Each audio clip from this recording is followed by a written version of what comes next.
Bueno, hola chicos, hoy vamos a dar la clase de una clase reducida, como hicimos la otra vez, de apio y lechuga, y después vamos a hacer un pequeño videíto del práctico, que les costó un poco el de tomate, sí, es complicado, este también es complicado, sobre todo el del apio, así que bueno, voy a tratar de decir algo para ver si los puede ayudar un poco. También les quería decir que el teórico que les subí de tomate está incompleto. Por lo tanto, se los voy a subir nuevamente. Falta una parte muy, muy grande de labores culturales. Porque bueno, en esto de que algunas cosas se las quería eh, hablar y otras no, y bla, bla, bla, bueno, me salió mal y se los corté, así que se los voy a mandar de vuelta. Bueno, les cuento esto de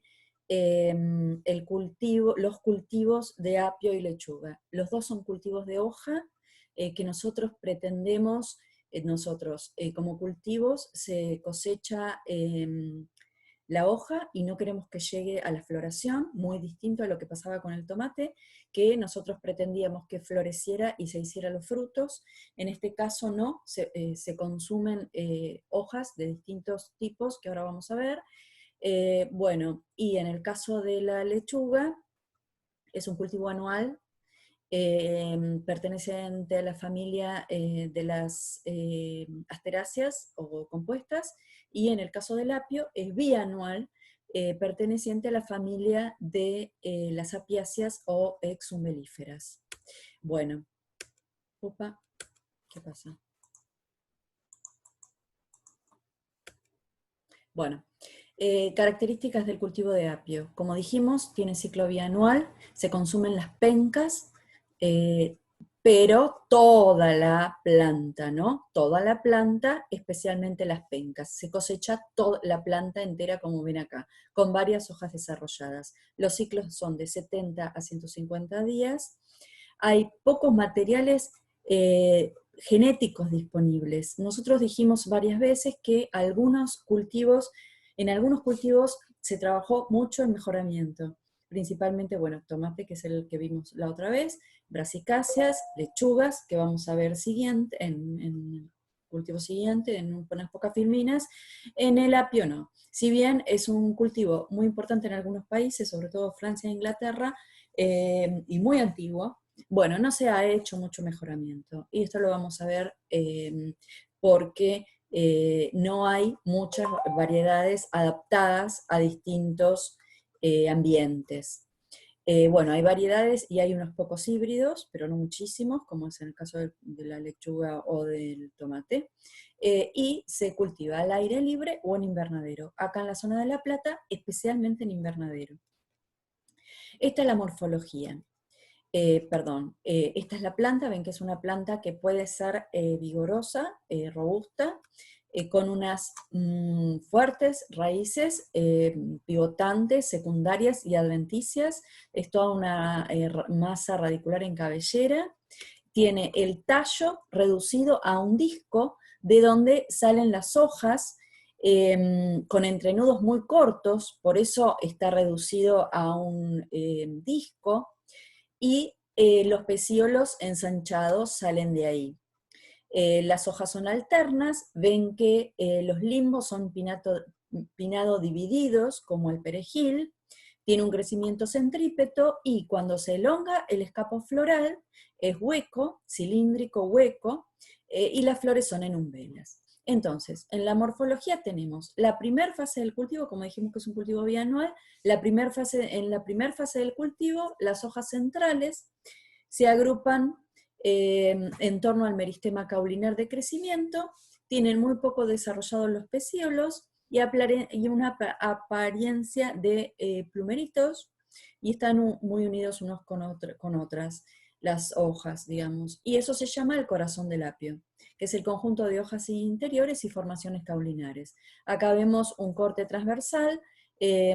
Bueno, y esto para mostrarles que tiene fibras colenquimáticas, hace fibras oculares y hace primarios y secundarios, y ahí es donde se concentran los...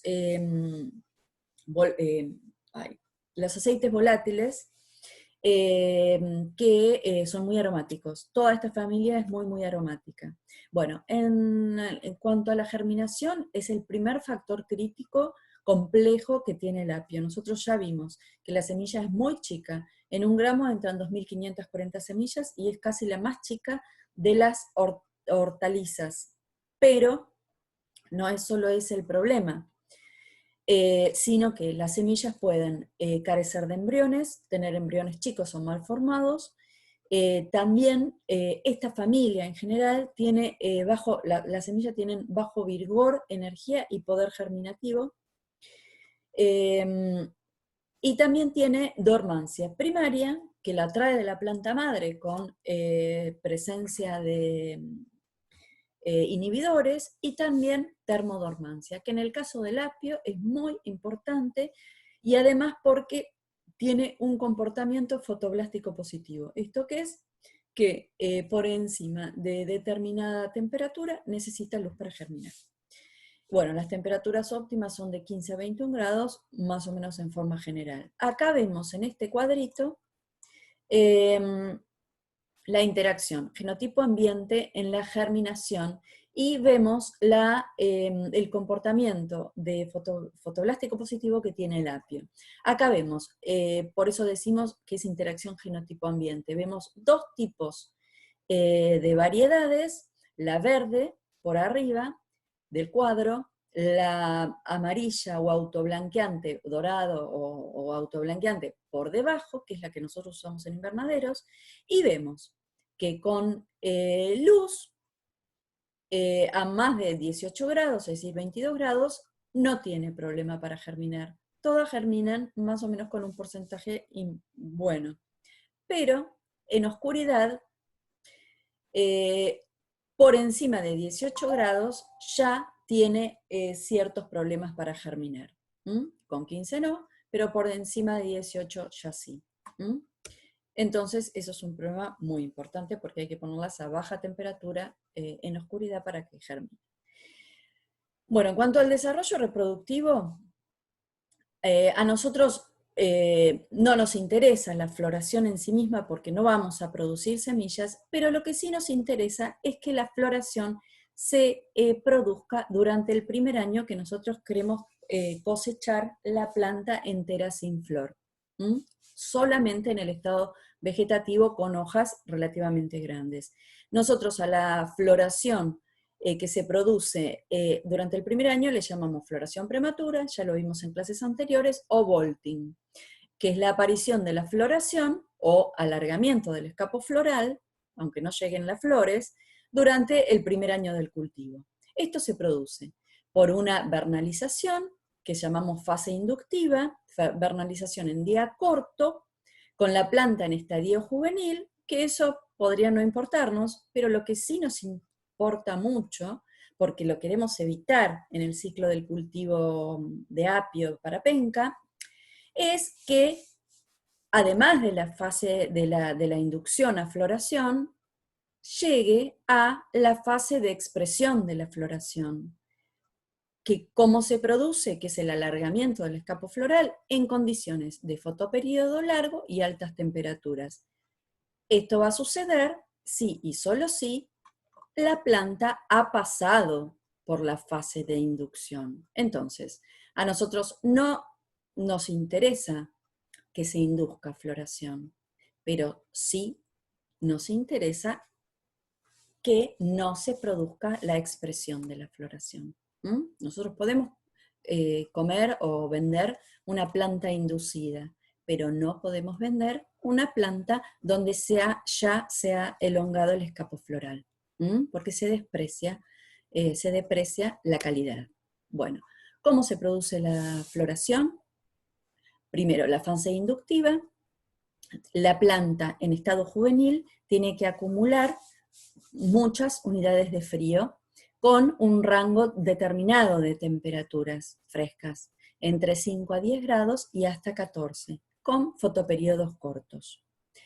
La sensibilidad a la vernalización es una planta pequeña, de hasta más o menos 5 hojas. También en semilla puede vernalizar. Y después la expresión de la floración es el alargamiento del escapo floral con fotoperíodos largos y altas temperaturas, es decir, nuestra primavera. Cuanto más vernalizó la planta, menos fotoperíodo largo y alta temperatura necesita, y viceversa. Si vernalizó poco, pocas horas de frío, unidades de frío, necesita mucho más fotoperíodo largo y alta temperatura.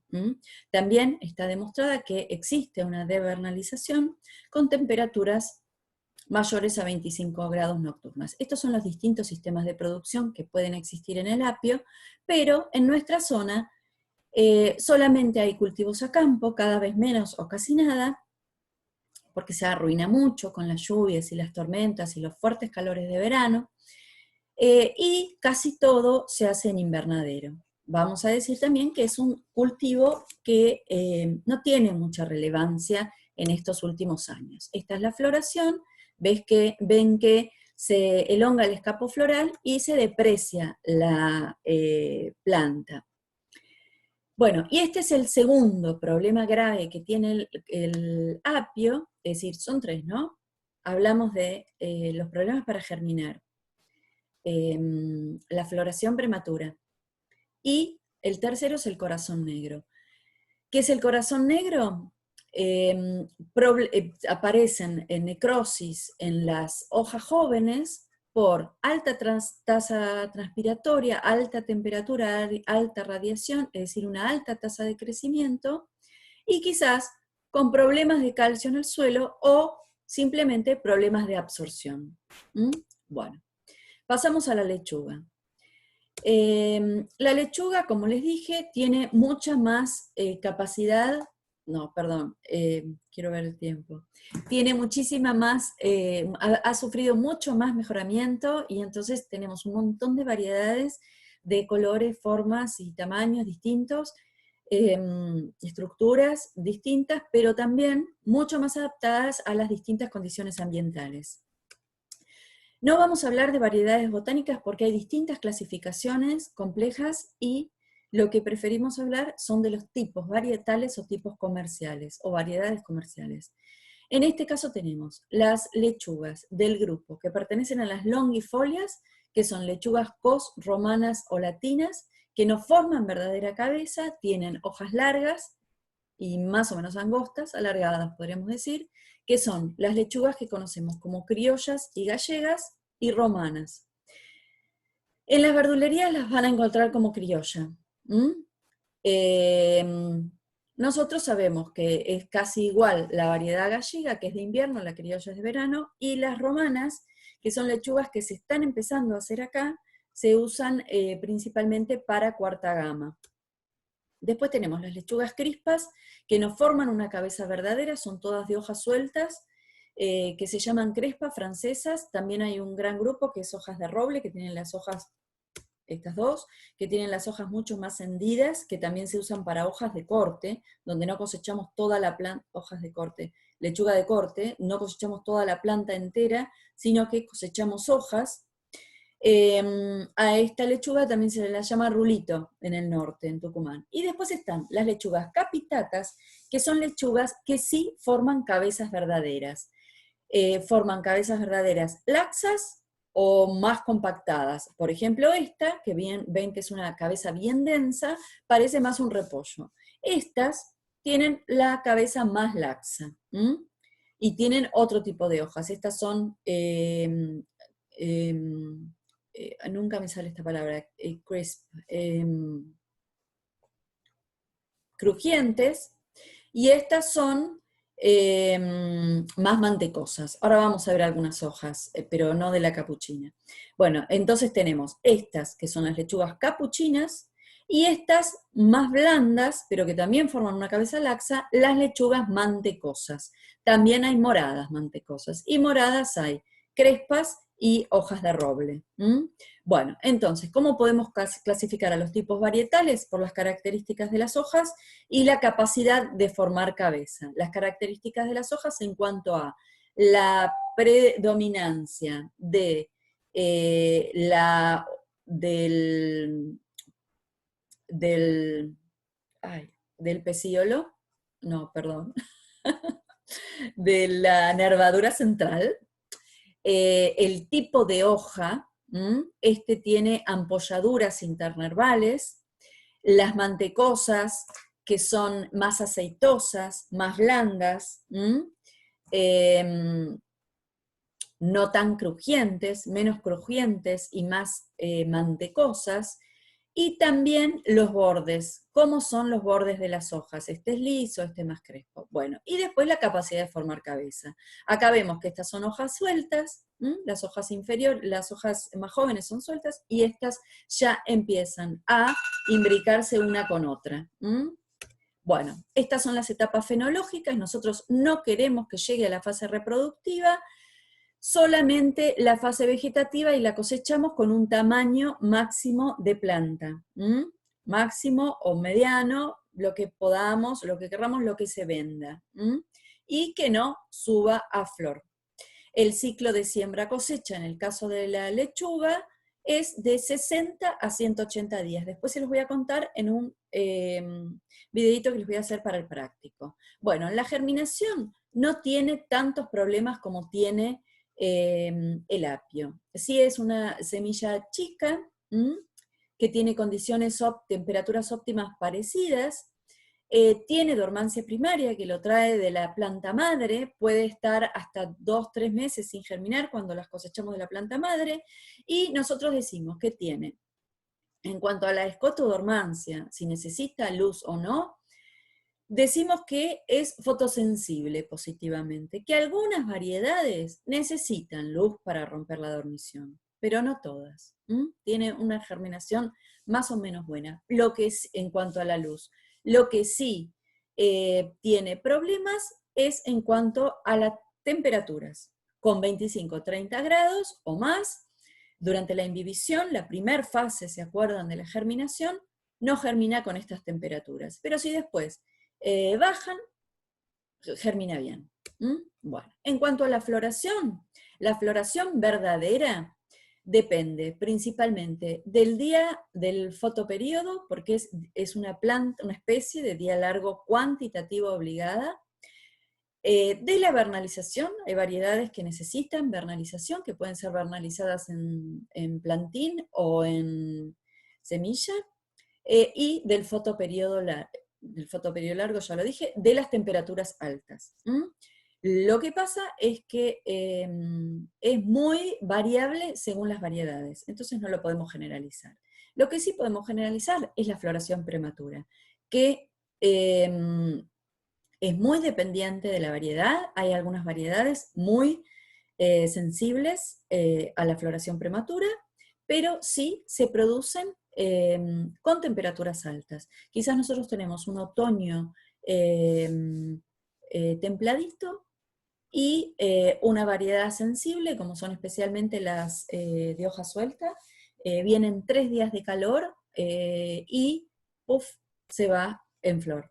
Así que hay algunas variedades muy, muy sensibles, pero funcionan con días de calor. Bueno, las tecnologías del cultivo. En la iniciación, nosotros hoy en día en Buenos Aires estamos casi el 90% plantando plantines de plantineras comerciales. El plantín en la plantinera tarda muy poquito, 30 días. Se pueden hacer cultivos al aire libre o en invernadero. También hay varias iniciativas de hidroponía acá en Argentina. Con lechuga, con frutilla, pero también con lechuga. Son cultivos los más fáciles de hacer. Los marcos de plantación de 0,25 a 0,35 va a depender mucho. Bueno, no les dije el tamaño. El tamaño, ahora se los digo con los ciclos. El tamaño de los tipos varietales es muy variable, pero las más grandes, sin lugar a dudas, son las capuchinas. Entonces, las capuchinas van a ir a mucha menos densidad y mucha más distancia entre plantas. Los riegos pueden ser por goteo, por aspersión o por surco, y los ciclos de cultivo de plantación a cosecha son de 30 a 150 días o un poquito más algunas. Bueno, estos son plantines y estos son distintos formas de plantar las lechugas en el campo. Ven que acá están sobre lomos, acá también están sobre lomos, con varias líneas. Esta es una capuchina, ven que son plantas grandes, con 2 líneas en el lomo. Esta es la capuchina, ven cómo forma cabeza, tiene muchas hojas también por fuera que después se sacan. Y esta es la capuchina, y estas son francesas, y estas son romanas, que son muy parecidas a las criollas o gallegas. Estas son moradas, las van a ver en el teórico. Bueno, esto es todo, y ahora seguimos con el teórico. Van a tener, no, con el práctico. Tienen todo el teórico colgado en el, en el aula virtual. Cualquier duda,